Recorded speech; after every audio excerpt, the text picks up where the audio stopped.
In the heart of a dark and desolate cornfield stood a lone scarecrow. It was old and ragged, its straw poking out in all directions, and its face made of burlap stitched into a twisted grin. The locals called it the Harbinger, for it had long been rumored to bring ill omens to those who dared to cross its path. One Halloween night, a group of teenagers decided to test the legend.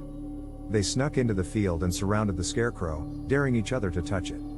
As they drew closer, they noticed something strange about it. Its eyes seemed to follow them, and its twisted grin appeared to grow wider. Suddenly, the scarecrow began to move. Its straw arms reached out and grabbed one of the teenagers by the neck, pulling him closer to its face.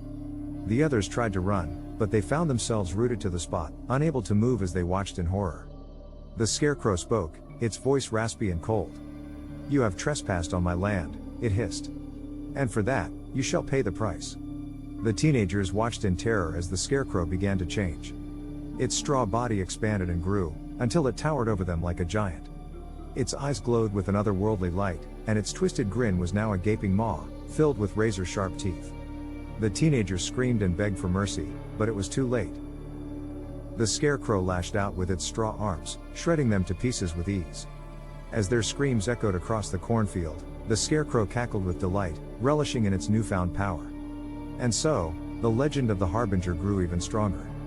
The locals whispered of the cursed scarecrow that lurked in the cornfield, waiting to devour anyone foolish enough to cross its path.